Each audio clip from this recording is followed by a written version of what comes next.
Good afternoon and welcome, everyone. We are delighted to have you join today's program, which is being offered as part of the Columbia Business School Thought Leadership Series, Leading Through Change. We are pleased to note that today's topic, which I will introduce momentarily, is also being presented as part of the Phillips Pathway to Inclusive Leadership program. For those who may not be familiar, the PPIL is a co-curricular program aimed at equipping CBS students with the essential leadership skills necessary for leading and managing diversity across industries.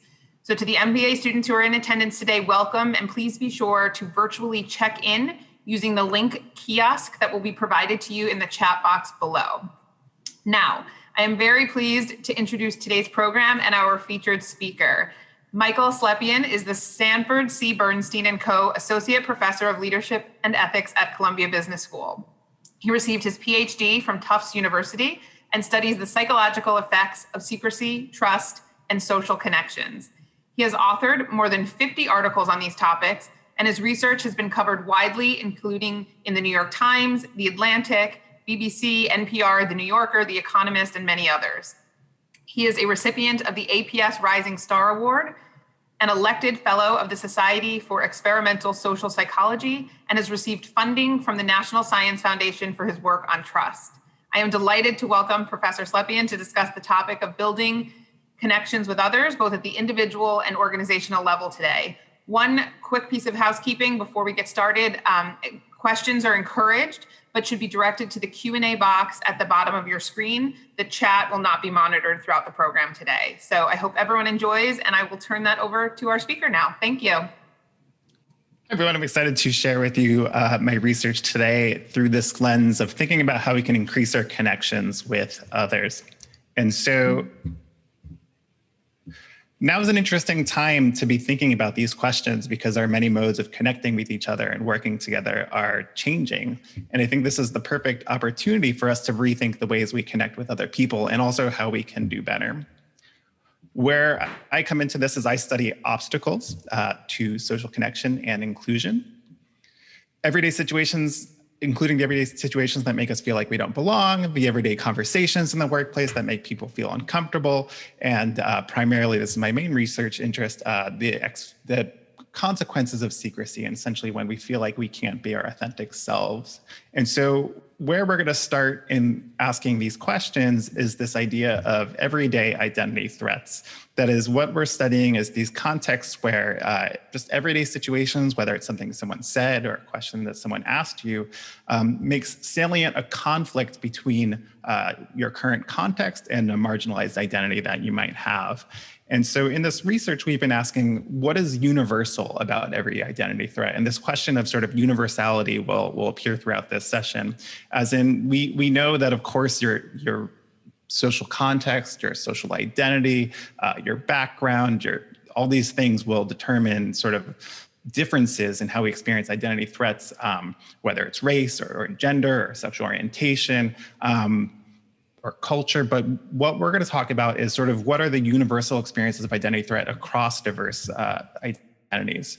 So for example, I'm going to show you this model of threat experience. Essentially, we know already that feeling excluded and ignored is associated with feelings of negative emotions. And we also know that a feeling of non-belonging might be linked, or we suspect might be linked to feelings of inauthenticity. And so what I'm going to be suggesting here is not that lack of belonging is not associated with negative emotion or exclusion is not associated with inauthenticity, but I'm going to be predicting essentially this differentiation in strength here. That is, we expect that feelings of exclusion are going to be particularly linked to negative emotional experiences, and feelings of not belonging are going to be particularly linked with feeling like you can't be yourself.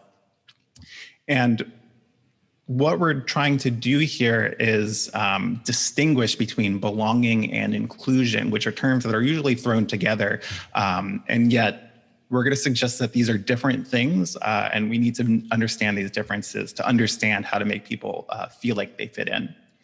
And so what we're doing here is we're trying to understand these universal experiences of identity threat across diverse situations and contexts. And so we wanted a really wide swath of diversity in this research. And so we asked people, 1,000 people who felt like this ad fit them, people who felt like they didn't belong because of their social group.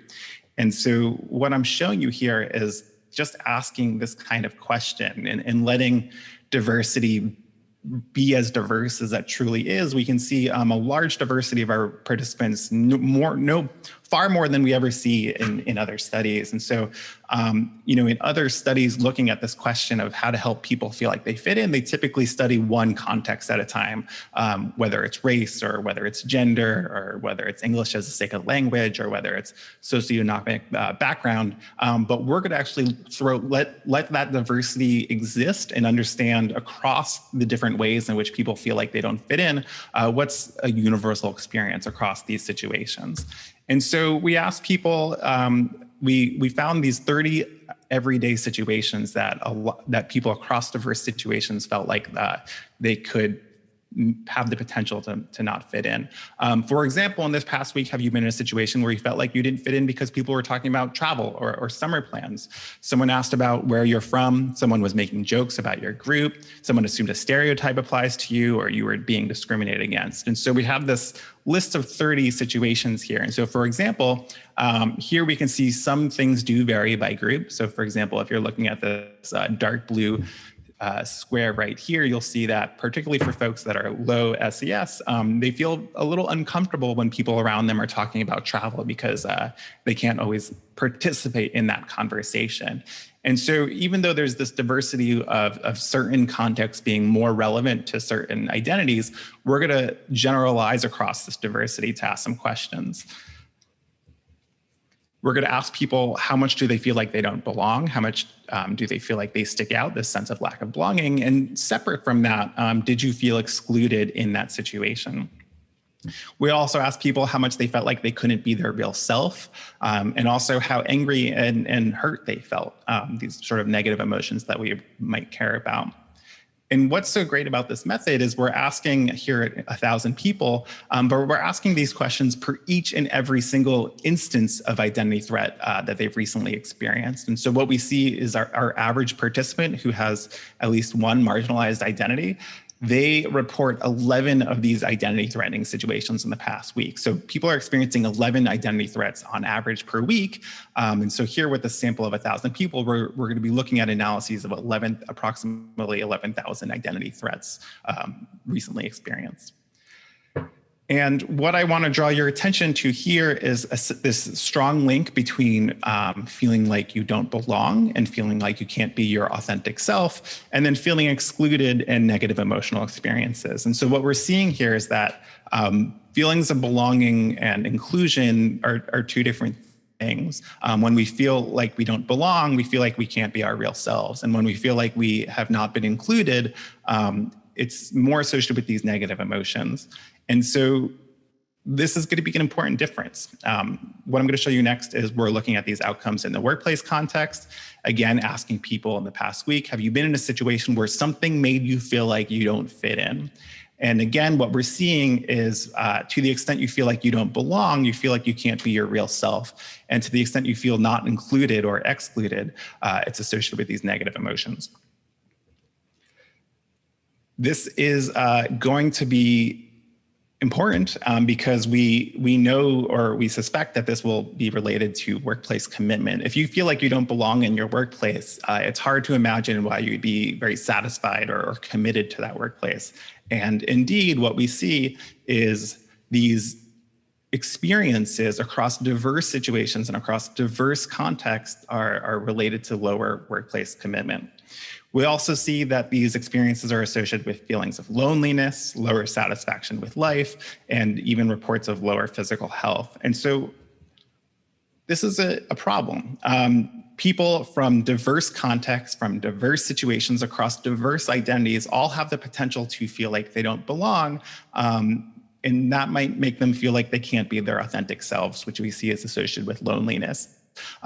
Feeling excluded is quite different. We see that's associated with negative emotions and lower life satisfaction and lower physical health. And we see all these experiences are related to lower workplace commitment. Okay, so what might you do if you're in a situation where you feel like you don't fit in? There's two different ways you might handle this. There's sort of downplaying your identity, sort of holding a part of your identity back, or trying to emphasize similarity with the people around you. And we see emphasizing similarities not so much a problem, but downplaying an identity you have is a problem. And so this is when we see this feelings of inauthenticity coming online.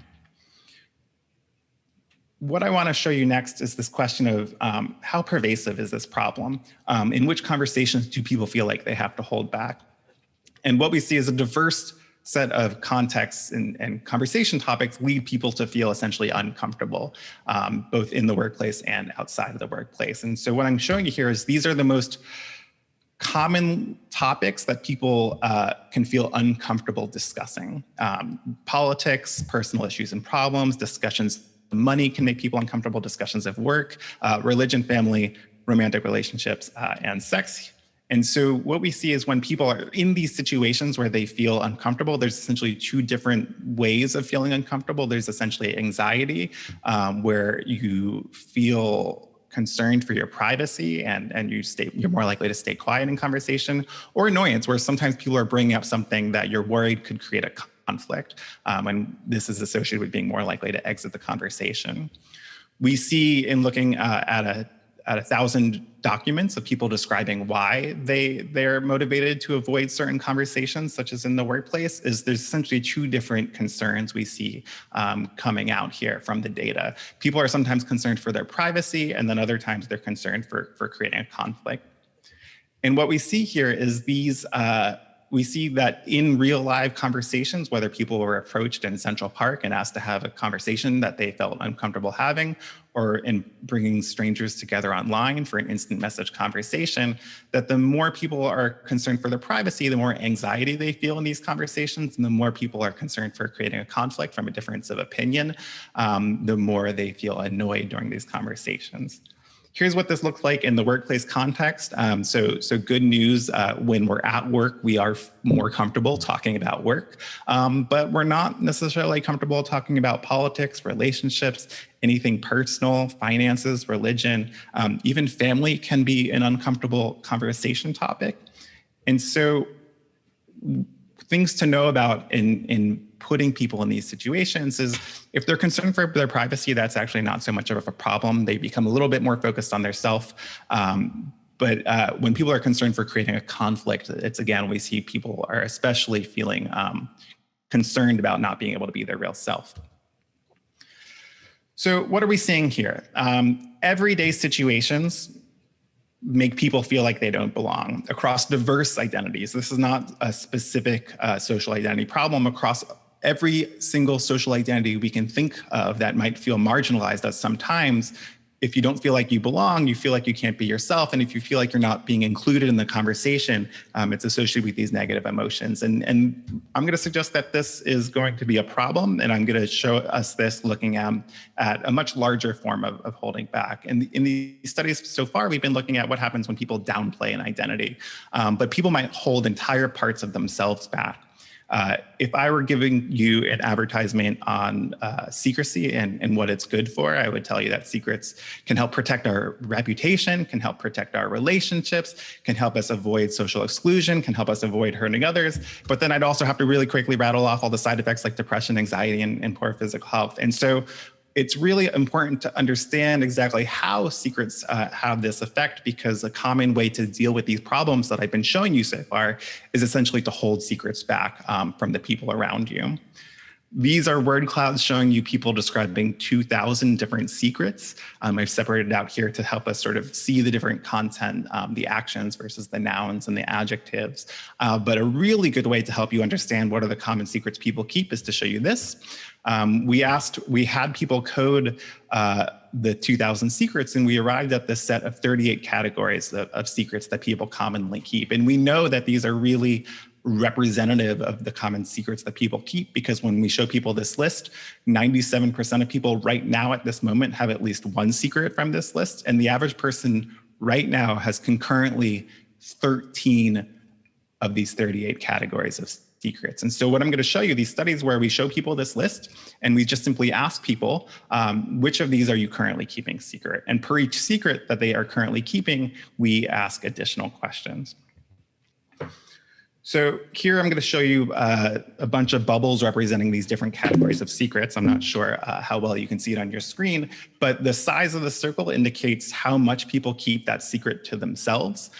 So for example, here we see people are very likely to keep finances to themselves. People are very likely to keep ambitions to themselves. And the smaller circles are things that people do keep secret, but they're more willing to talk about. So for example, discontent with your work, one of these little circles is a small one. So people feel a little bit more comfortable talking about not being satisfied at work, but less so about ambitions or money and so on. But what I really want to show you is we asked people per each, in the past 30 days, how often have you found yourself thinking about the secret when you didn't have to? Essentially thinking about the secret when there was no moment where you had to hide it. And we see the more people are thinking about their secrets just on their own, the more these secrets are associated with lower well-being. And we do not see this for the extent to which people hide their secrets. And so there's something interesting going on here where people typically think that what's harmful about secrets is having to hide our secrets, having to hold them back within conversation. But my research doesn't support this. Study after study after study, we see that the problem seems to be not that you have to hide your secrets in conversations, but essentially that you have to think about your secrets on your own. And we see people are far more frequently thinking about their secrets than they have to hide our secrets. So we don't have to hide our secrets very often. And when we do, we seem pretty prepared for these moments. It's the moments when we're thinking about our secrets outside of those social interactions people seem less prepared for. Here's another study where we ask people to either think about a secret from their partner, their romantic partner, or negative information about themselves that their partner knows about. And yet again, we see, even with your own partner, the more you think about your secret that you're holding back, the less authentic you feel. And again, hiding the secret doesn't seem to be the problem. We seem to be good at that or prepared for that. It's all the other moments when we're thinking about the secret that seems to be the problem. Here we see a reduction in feelings of authenticity. Here we see increased feelings of shame. Again, it's not about hiding our secrets. It's the more simply we think about our secrets that we feel ashamed and inauthentic for having them. And so whatever domain we look at, it seems to be that thinking about the secrets on your own is the problem. The more we think about our secrets, the less authentic we feel, the more isolated we feel, and the more ashamed. And concealment, actually holding back in conversation, isn't associated with these experiences. And so it seems to be the problem with having a secret is not that we have to hide it, but that we have to live with it and think about it on our own. And the reason seems to be is because secrecy goes against our natural inclination to share ourselves with others. This is how we connect with other people. And so if we could distill two main reasons for why people share their experiences with others, it's to obtain their perspective, to sort of see what they think and find out their perspective on an issue, and also to connect with them. And so when we intend to keep a secret, we both sometimes think about that secret outside of concealment context, and sometimes we have to conceal the secret within social interactions. But it doesn't seem to be that concealing the secrets within conversations is so harmful. It's having to think about the secret on your own. The more people find themselves thinking about their secrets, the less insight they feel they have into them. And the problem is because you're doing it alone. Those insights that you normally would get on how to think about something, those come from conversations with other people. And so the frequency of just having the secret on your mind is associated with lower insight and feeling alone with the secret. But the more you conceal the secret, you just think you're effectively keeping your secret. The whole goal of a secret is to conceal when required. And so having to conceal it frequently doesn't seem to be the problem. That's you essentially accomplishing your secrecy goal. And so that's why we see it's not that having to conceal the secret is associated with lower well-being. It's having to think about the secret on your own. And so confiding a secret, you don't have to reveal your secret to the person you're hiding it from. But if you confide a secret to a third party, it doesn't change how often you have to conceal the secret from the main person, but it does change how we think about the secret. And so the problem here is it's really hard to find productive ways of thinking about something if you don't include someone else in the conversation. As soon as you have someone just listen and hear what you're saying and respond, we see that they very often offer new perspectives and insights that people find useful. And finally, they also feel a sense of social support in thinking about the secret. And so social support turns out to really matter. And this is a study where we ask people to, in this case now we're talking about workplace secrets, and we see that even when it's not a personal secret, even this context of workplace secrecy can be fatiguing. When people have to keep a significant secret on behalf of their workplace, they report that feels burdensome and fatiguing to the extent that they have low coworker support. And then to the extent they feel fatigued, they also report reduced motivation in the workplace. And so even in this context where you're just doing your job, you have to keep something secret, whether it's the launch of a product or workplace practices or something along the treatment of employees or the future plans of an organization. When employees are required to keep those secrets, they experience them as burdensome unless they have high coworker support. So when coworkers are supportive, this mitigates this fatiguing and demotivating effect of having to keep workplace secrets. So we just looked at a whole ton of data. And so the question is, what can we do? If holding parts of yourself at home and at work is associated with feelings of inauthenticity and associated with feelings of fatigue, well, what can we do about it? We want our workplaces to be diverse, and we want to have a diversity of opinions and beliefs and backgrounds. But when we introduce that diversity is when people start feeling potentially like they can't be themselves. And they might feel like they don't belong, or they might feel not included. And then when people are holding back in response to that, this only further compounds the problems, particularly around inauthenticity. So what can we do about this? This is a hard question. I certainly don't have all the answers today, but what I want to do is start telling you about what we're thinking about these questions of how we can help people, starting first from the question of this issue of diversity and how to make people feel like they can be themselves and fit in. And so the first point here is to recognize, but don't overemphasize differences. Diversity is obviously a complicated topic. In the past, how people handled it was just not talking about it, just trying this colorblind approach. People know very well now that does not effectively manage diversity in the workplace because it can leave employees feeling ignored. A multicultural approach is better. So one that focuses on emphasizing and celebrating people's differences, certainly on the right track relative to the colorblind approach, but there's a potential problem here too. When we sort of emphasize and celebrate differences, we sometimes might expect differences, and expecting differences across different groups, that's stereotyping. And so there's a potential here for sliding into unintentional endorsement of stereotypes, even from this well-meaning multicultural approach. And so the solution here is to strike a middle ground that allows minority members to feel included, but not singled out. And this is the real direction we're heading now, which is sometimes diversity efforts, very well-meaning, can leave minority individuals being singled out. And that sort of works against exactly what we're trying to talk about here. We're trying to not make people feel like they don't belong. Feeling singled out is a sense of, I'm different from everyone else. And so people want their social groups to be included in the conversation, of course, but they do not want to be individually included solely on the basis of category memberships. So what can we do? The best way forward is addressing this issue of underrepresentation at different leadership levels, but that takes time. So what can we do today?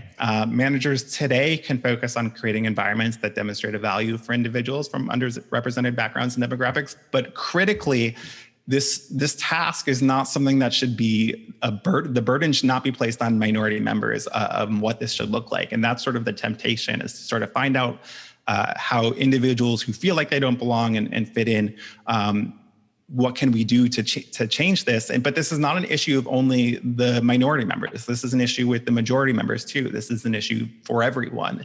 And so in trying to figure out how to make environments more safe, more identity safe, the solution isn't to just only ask minority individuals. This is something we should ask everyone. So we should not only single out minority individuals or expect them always to take the lead on diversity questions, because that is moving us away from a solution that's going to be making everyone feel like they belong and everyone feel like they're valued.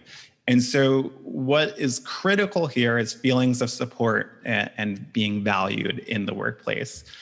In our latest research, we find that when employees regard organizational efforts as essentially surface level, superficial, they actually feel less included.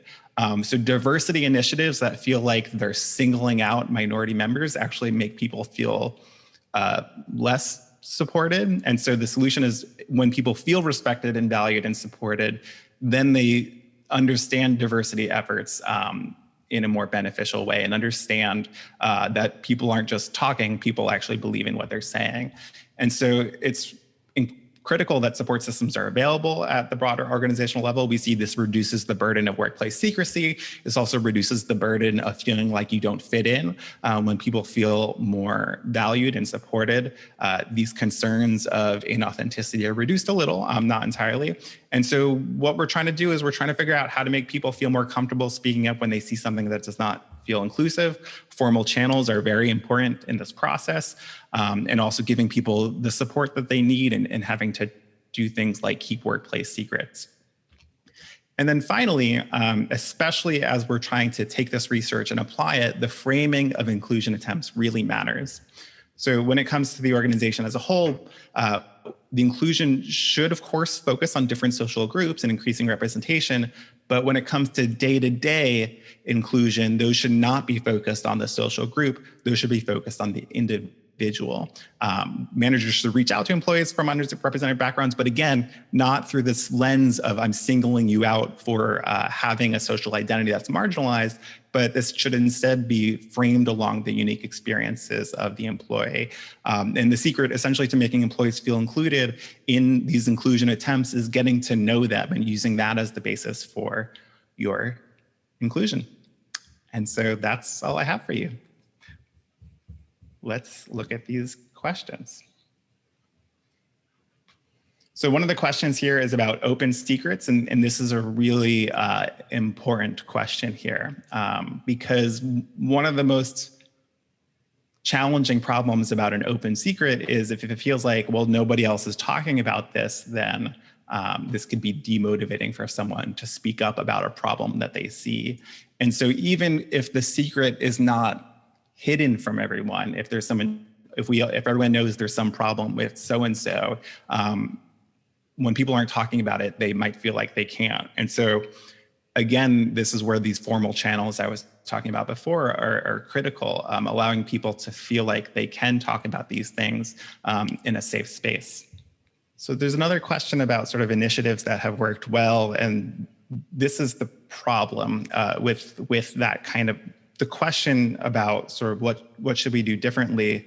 Often when people try to take on this challenging question, they focus on one kind of diversity, or they think about a few different kinds of diversity. And so what we're trying to suggest you can do instead is essentially, if you looking at this screen here, you can see that these questions are not just an issue of race or gender or culture. People can feel like they don't belong in so many ways. And this is what diversity initiatives need to start thinking about. These are these everyday situations, talking about hobbies that can make people feel that they don't fit in and can't be themselves. And so we need to make these everyday conversation topics feel more safe. And that's when we need to start recognizing there's different ways that people feel like they don't belong, and trying to include people as a way around that. If you're singling them out, it's not going to help. People need to be included without feeling like it's only because of their group membership. There's another question here about when people find conversation topics threatening, and this question is around, well, what can we do if talking about travel and hobbies, if these everyday conversation topics can make people feel threatened in the workplace, what can we do around that? And that's to be sensitive to the kinds of conversations people can participate in. It's really nice and fun to talk about summer travel when you get back, but it's important to remember not everyone just came back from international travels. And so it's being a little, again, attuned to the different ways people might feel like they don't belong is, again, the answer to these questions. So yeah, there's another question here around, it seems like, should we have different different strategies for the different social groups, right? So for example, here, what I was just talking about, people who feel like they don't fit in because of SES, feel uncomfortable talking about travel, feeling not like-minded with others is really more of a political thing. If you feel like someone has asked you where you're from, that often seems to be an issue of culture. I would caution against the idea of different strategies for different social groups. I think the takeaway from this research is that across the diversity of different groups, we can think about strategies that help people feel like they belong. And that's again, it comes down to the signals you're sending to these people and the value you have for different perspectives and backgrounds. How do you change a conversation when someone is essentially talking about something that you don't want to talk about? That's a good one. I think that in the workplace, that's easy. It's sort of bringing the conversation back to the topic of the work. But if it's a more casual conversation, we find that essentially if someone asks you a question that you don't want to answer, things you can do that take the heat off that situation is make a joke or ask a question of your own or even just give a non sequitur. And surprisingly, those responses work out very well. When people are asking you a question, it's usually not an interrogation, and it's not usually a big deal whether you've answered that specific question. And so knowing that we find individuals find those conversations less threatening when they recognize they don't have to answer every question. Oh, sorry, SES stands for socioeconomic status. My apologies for that abbreviation. Someone asked about this idea of radical transparency. I don't think that's the answer either. Sometimes it's useful to sort of not to reveal everything. I think, again, the question is, how can we make people feel more comfortable in these environments? A final question here. Someone asked, why distinguish belonging from inclusion, or why distinguish feeling like you can't be yourself from negative emotions? And I think this is critical, and this is a good note to conclude on. When we think about diversity initiatives, increasing belonging and inclusion, it's really important to recognize that these are different experiences, and that's what this research is revealing. It feels bad to not be included in the conversation. It feels bad to be excluded. People feel hurt and angry. But that's very different from feeling like you cannot be yourself. And so when people feel like they don't belong in an environment, they feel like I can't even be the person that I am. And that's very different from just feeling negative. It's far more problematic because we see when people feel like they can't be their real selves in the workplace, they're less satisfied with their workplace. They're less committed to that workplace. And so when we're thinking about how we can do better, we should be thinking about how to include people in the conversation, but also how to make people feel like they belong. And then that second part's a lot harder. You can easily just pull someone into a workplace conversation and they're included. But the harder thing is figuring out how to make people feel like they belong.